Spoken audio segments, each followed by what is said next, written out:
சென்னையில் டிஸ்மிஸ் ஆன போலீஸ்காரர் வீட்டில் வனத்துறையினர் சோதனை நடத்தி 647 அரிய உயிரினங்களை மீட்ட அதிகாரிகள் அந்த வீட்டுக்கும் சீல் வைத்தனர்.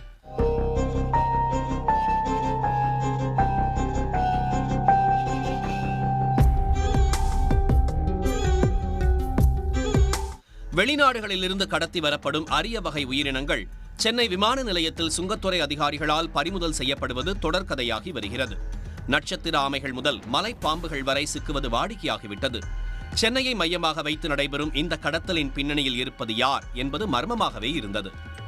கடந்த 12ஆம் தேதி பயணிகள் போர்வையில் அரிய வகை உயிரினங்களை கடத்திய ரவிக்குமார் என்பவர் கைது செய்யப்பட்டார். விசாரணையில் அவர் டிஸ்மிஸ் ஆன போலீஸ்காரர் என்பது தெரியவந்தது. சர்வதேச அளவில் வன உயிரின கடத்தலில் முக்கிய புள்ளியாக செயல்பட்டு வருவதும் உறுதியானது. அவரின் பின்னணி குறித்த விசாரணையில் திடுக்கிடும் தகவல்கள் வெளியாகின. ரவிக்குமார் அண்மை காலமாக மலேசியா, தாய்லாந்து உள்ளிட்ட வெளிநாடுகளுக்கு அடிக்கடி சென்றிருப்பதும் சுமார் 5 கோடி அளவுக்கு அரிய வகை வன உயிரினங்களை விற்பனை செய்ததும் கண்டுபிடிக்கப்பட்டது. தற்போது அவர் சிறையில் உள்ளார். அரிய வகை வன உயிரின கடத்தலில் ஈடுபட்டு கைதான சிலரின் பின்னணியில் ரவிக்குமார் இருப்பதும் கண்டுபிடிக்கப்பட்டது. இதையடுத்து புழல் லட்சுமிபுரத்தில் உள்ள அவரது வீட்டை கடந்த ஞாயிற்றுக்கிழமை அதிகாரிகள் முற்றுகையிட்டு அதிரடி சோதனை நடத்தினார்கள். அப்போது அங்கு அரிய வகை வன உயிரினங்கள் ஏராளமான அளவுக்கு பதுக்கி வைக்கப்பட்டிருப்பது தெரியவந்தது. வாடகை வீட்டை குடோன் போல மாற்றி வன உயிரினங்களை மறைத்து வைத்து சர்வதேச அளவில் கடத்தலில் ஈடுபடுவதும் விற்பனை செய்வதும் உறுதியானது. இதையடுத்து அந்த வீட்டிலிருந்து 647 வன உயிரினங்களை பறிமுதல் செய்த அதிகாரிகள் அந்த வீட்டுக்கும் சீல் வைத்தனர். பறிமுதல் செய்யப்பட்டவை அனைத்தும் இந்திய வன உயிரினங்கள் பட்டியலில் இடம்பெற்றதாகும். அரிய வகை வன உயிரினங்கள் பதுக்கப்பட்ட வீடு வாடகை வீடாகும். கடந்த நவம்பர் மாதம் ரவிக்குமாரும் அவரது மனைவியும் அந்த வீட்டை வாடகைக்கு எடுத்துள்ளனர். 600 சதுரடி வீட்டுக்கு மாத வாடகை 17,000 ரூபாய்க்கு கொடுத்துள்ளனர். லட்சுமிபுரம் மற்றும் அதனை சுற்றியுள்ள கொளத்தூர் பகுதிகள் வண்ண மீன்கள் விற்பனைக்கு பெயர் பெற்றதாகும். அதை காரணம் காட்டி வீட்டை வாடகைக்கு எடுத்ததாக கூறப்படுகிறது. அந்த வீட்டை போன்றே தனிமைப்படுத்தப்பட்ட இடங்களில் இன்னும் வீடுகள் வாடகைக்கு உள்ளனவா என ரவிக்குமாரும் அவரது மனைவியும் விசாரித்ததாக அக்கம் பக்கத்தினர் தெரிவித்தனர். ரவிக்குமார் தமது வீட்டுக்குள் யாரையும் அனுமதிப்பதில்லை. பெரும்பாலான நேரங்களில் வீடு பூட்டியே கிடந்தது. அவர் மனைவி மற்றும் 3 தொழிலாளர்கள் மட்டும் எப்போதாவது வருவார்கள் என அப்பகுதி மக்கள் தெரிவித்தனர். இது கேட்கும் போது மீன் கலர் மீன் தான் வளர்க்குறோம் சொல்லிட்டு எங்களோட சொன்னாங்க. அப்புறமா தான் பார்க்குது எங்களுக்கு ஒன்றுமே தெரியாது. அப்புறம் பார்த்தா போலீஸ் வருது, அப்புறம் ஃபாரஸ்ட் டிபார்ட்மெண்ட் தான் பார்த்தா அவங்க தான் சொல்கிறாங்க இது மாதிரி ஸ்டார் ஆமை கடத்தின்னு இங்கே வியாபாரம் பண்ணுறாங்கன்னு சொல்லிட்டு நான் கேட்டேன். இந்த மீன் பண்ண வச்சிருக்கிற கேட்டால் கலர் மீன் தான் வளர்க்குறோம், நாங்கள் வேற எதுவும் செய்யலன்னு சொல்கிறேன். அப்புறம் இது மாதிரி ஸ்டார் ஆமை. அப்புறம் பேப்பரில் பார்த்தா இப்போ பாம்பு போட்டிருக்கிறான். 4 கண் ஆமையா, இது வரைக்கும் நம்ம 2 கண் ஆமை தான் பார்த்துக்கிறோம். 4 கண் ஆமை நான் இது வரைக்கும் பார்த்து கிடையாது. பேப்பரில் பார்த்து தான் நான் பார்த்தேன். 4 கண் ஆமைன்றாங்கன்னு சொல்லிட்டு பேப்பரில் பார்த்து தான் தெரியுது. இதுவரை எங்களுக்கே தெரியாது. வீடு எதிர்த்து அதை சீல் வச்சிருக்கிறாங்களே அவங்க ஃபாரஸ்ட் டிபார்ட்மெண்ட் போலீஸ் சீல் வச்சுட்டு போயிருக்கிறாங்க. எப்பயுமே பூட்டி தான் இருக்கும். அவங்க தான் திறப்பாங்க.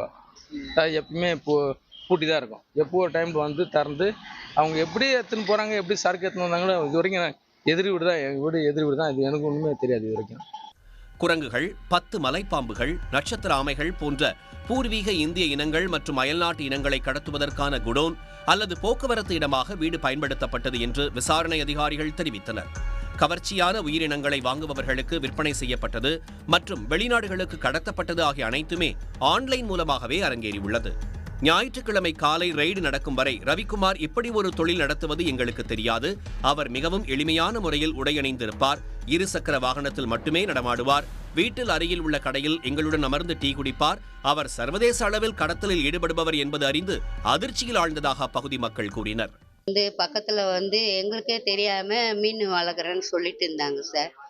அப்புறமா நிறைய போலீஸ் வந்தது ஞாயிற்றுக்கிழமை. அப்போதான் தெரியும் எங்களுக்கு இந்த மாதிரி கலர் மீன் ஆமை, நட்சத்திர ஆமை வளர்க்குறாங்க அப்படின்னு சொல்லிட்டு சொன்னாங்க. அப்புறம் பெரிய பெரிய அதிகாரிங்க வந்தாங்க, மிலிட்ரிக்கார் வந்தாங்க. அப்புறமா ஒரு 4 மணி இருக்கும், 5-6 மணி இருக்கும், எடுத்துகிட்டு போயிட்டாங்க அந்த மீனெல்லாம். பாக்ஸில் வச்சுட்டு இருந்தாங்க. அந்த ஆமாம் நட்சத்திர ஆமை வச்சுருந்தாங்க.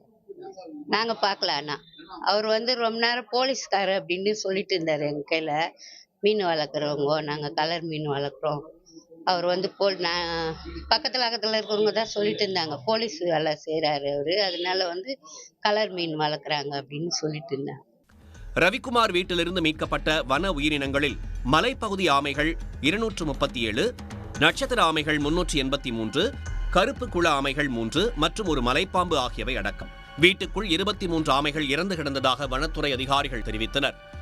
மலை ஆமைகள் மற்றும் நட்சத்திர குட்டி ஆமைகளை போதிய காற்றோட்டமின்றி பெட்டிக்குள் வைத்திருந்ததால் அவற்றில் பலவற்றின் நிலை கவலைக்கிடமாக இருப்பதாக கூறினர். மீட்கப்பட்ட வன உயிரினங்கள் அனைத்தும் வண்டலூர் உயிரியல் பூங்காவில் ஒப்படைக்கப்பட்டுள்ளது. ஆபத்தான நிலையில் இருக்கும் வன உயிரினங்கள் மீது சிறப்பு கவனம் செலுத்தி அவற்றை காப்பாற்றவும் நடவடிக்கை மேற்கொண்டிருப்பதாக அதிகாரிகள் தரப்பில் தெரிவிக்கப்பட்டது. காவல்துறையில் பணியாற்றி டிஸ்மிஸ் செய்யப்பட்ட காவலர் ஒருவர் சர்வதேச அளவில் அரிய வகை வன உயிரினங்களை கடத்தியதோடு அது தொடர்பான நெட்வொர்க்கில் முக்கிய புள்ளியாக செயல்பட்டிருப்பது அதிர்ச்சியை ஏற்படுத்தியுள்ளது. சன் நியூஸ் வாட்ஸ்அப் சேனலை ஃபாலோ செய்யுங்கள். QR கோடை ஸ்கேன் செய்து சன் நியூஸோடு இணைந்திருங்கள்.